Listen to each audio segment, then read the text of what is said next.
So here on the site design tab, we've got our, well, default items is just for if we want to have a fav icon and the name, but we've got this, what's called, we're calling global styles. So we set our primary color, what often would be called accent color, and we can put, there's a few different things you can use in HTML or in CSS. So you can use named colors such as the word red, or you can use you know, blue or something like that, or else you can use a hex color, which would be something like FF0000, and that works as should work as well. Or you can use HSL. So any of the color formats that you're allowed to use in CSS, you can use in here. If you don't know what any of those are off the top of your head, we've created these little color pickers for ourselves. So you probably can't see that just popped up a color picker. So you can see things changing. I'm zooming around the different colors. We can see it this time. Oh, you can, okay. That I want to use. So if let's say we go with this kind of a orangey red kind of color here as our accent color, and then the contrast color. So when this is a background, what do we want for our foreground? So let's say we want a kind of a very light gray instead of a white. And the same will happen then if we have a very light gray background. This will become our foreground color. And we can do that then for primary color, secondary color, and then our different fonts. Actually, well, let's just save what we have here first, just to see that proof that I'm not telling lies.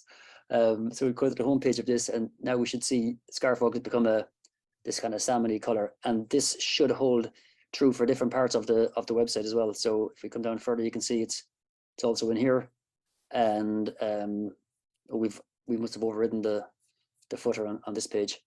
So back to our site design and global styles. So after that, then we can change then our fonts. So we got two font types we can change. One is the heading font and one is our body font. And we've given about 15 different, you probably can't see this pop up, but I'll start choosing different things. We've given about 15 different font types or fonts that you can choose. So for here, let's say with our headings, we'll say we want to use a font called Sporting Grotesque. And for our body font, we want to use something like, we'll say, Roboto. Our general text color on the website, so we got a red line through this, means we've chosen nothing yet, so it's going to use the default that's within the theme. So that will be black. So we could decide to change that to, I want it to be a light charcoal rather than actually black. The page background color itself, then for all the pages, if you want it to be white or slightly off white or whatever your brand color is.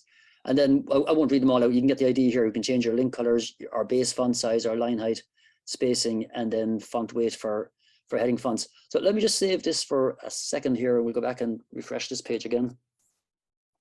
And you can see now we've got this, whatever it's called, something grotesque as our main font. And this is changed to Roboto here.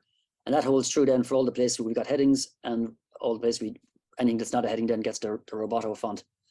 Now, let's say we want to get a bit more specific. And remember, these designs are specifically for this one website. So these will have no effect on the other websites within our microsite system.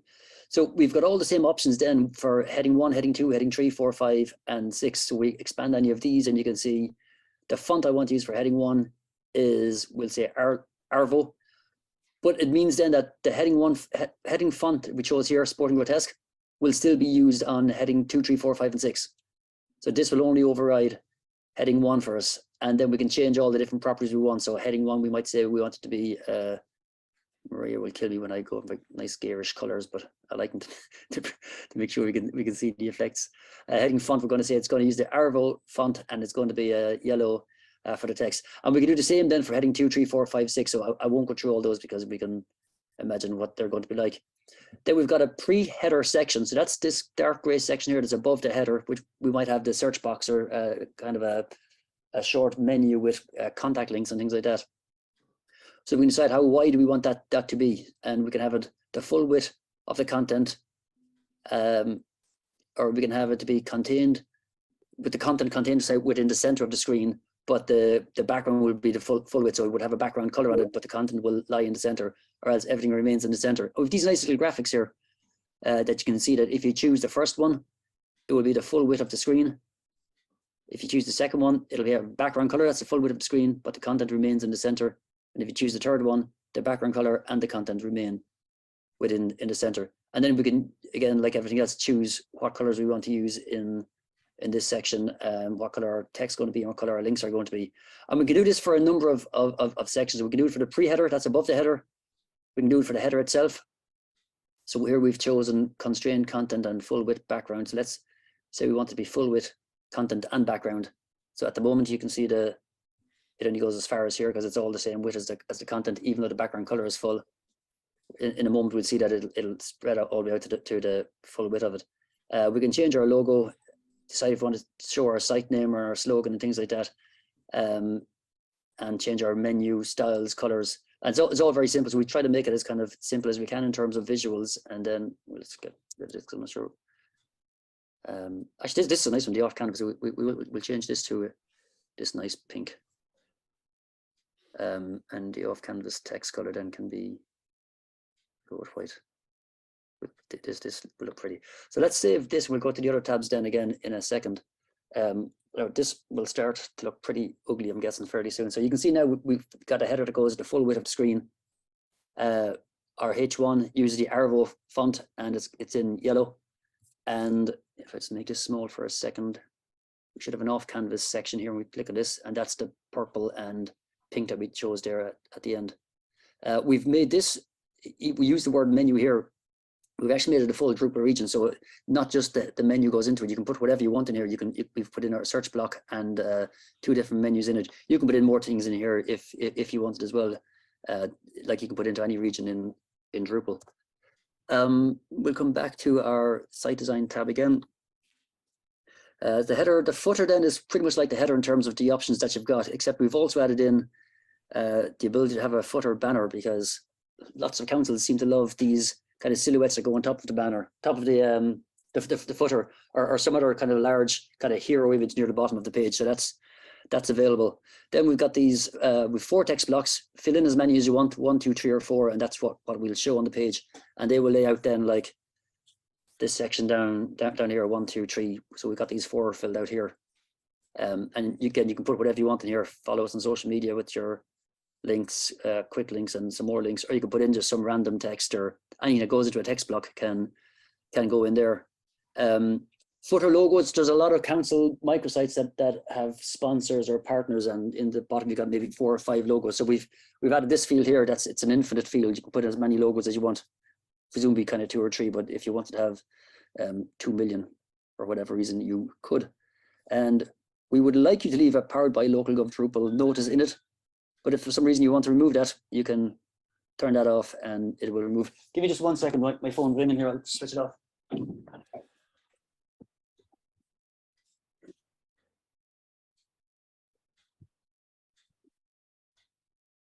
Okay, right, let's save this and we'll see how far we've gotten in terms of breaking Maria's lovely designs.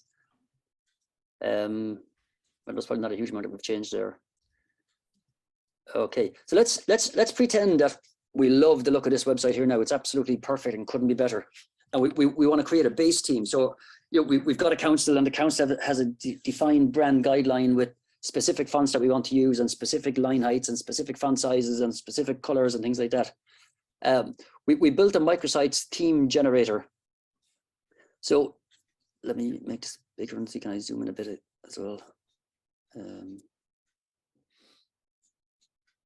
Okay. So if you're a developer, this is what you need to do. So you can get yourself into the Microsites directory. You're in a script called bash scripts create a subteam. No such file directory. Where am I? You want to be in the base team. I'm on the wrong one, yeah. Here, and ask you what's the name of your team. So we'll call this team here show and tell. We'll give it a name of SNT, and that's done. So that's all you need to do to create your base team. After that, then you can come into your base team, come into your CSS directory, your variables directory here, or the variables file, and you just set then what the different things that you want to be. So I've some from earlier on. I have them here. Here, so these are actually the same variables that are in that Scarfolk Park website we looked at. So if you do that much work there, you will then have a team that will be identical to the team that you saw a second ago from the Scarfolk Park. So this one here, when it was green. if you change anything and you make it look a bit different and you want to get the same variables back out of it, you can find them here in the body class. Now, I won't bore you with this, so you can find them here, copy them. So we actually had a question in the chat about that, Mark. So you could maybe just explain how we're using those fields to override the theme. Okay, so to finish this off, that's where you create a base theme. And now the question is, Maria, just go again with that. So the question was, I forgot, I've lost it. Okay, the question was from Anthony, and he said, does this work by changing the CSS variables in the CSS file? So so this is how when we're resetting. Okay, yeah. No, yeah. The answer is no, it doesn't. What it does is it creates a variable and it sets the variable inside. You probably can't see that here now. It sets the variables inside the body element as an inline style. So here it is here, style equals, and it said, and that overrides what's in the theme because it's an inline style, it takes precedence in the cascade. So if you want to create a base theme for yourself, for your accounts with all your specific colors, you wouldn't use the things in our microsite system. So you'd want that to be left empty like that, and then the styles you have here in your variables.css file, these would take precedence. If something gets changed then in the actual in the microsite itself, then that would override the theme. So what you'd probably do is create a base theme. So all of our accounts and websites would use the base theme, and we don't need to use these refinements. And you could disallow access to those then from your editors. And then on other websites that are maybe not part of the council setup. So if the local creche has a microsite, or your film festival that mightn't be using your branding from your council, they could use then that override system. There's a related question from Andy Broomfield saying, can the microsites use custom built themes for each site? And can the custom themes still access the site color, font settings, overrides, etc.? So they can, assuming that it's been built as a child of our LocalGov microsites base. And the way Mark's just demoed does that. So you can create your custom theme and then override it through the UI, assuming that's what you want to do. I'm not sure. Can you use a sub theme per microsite? You can. Oh, you can. Yeah. Oh, do you mean set them site wide across all your microsites? No, like in site 1, that LocalGov sites, you use the Mark Conroy team, and in site 2 you use the Maria Young team, and in site 3 absolutely you can. Yeah. So okay, maybe should I share that again? Yeah, why not? If you're logged in, if you go to site microsite administration and to the site settings. Oh, of course. Under theme override there. Yeah.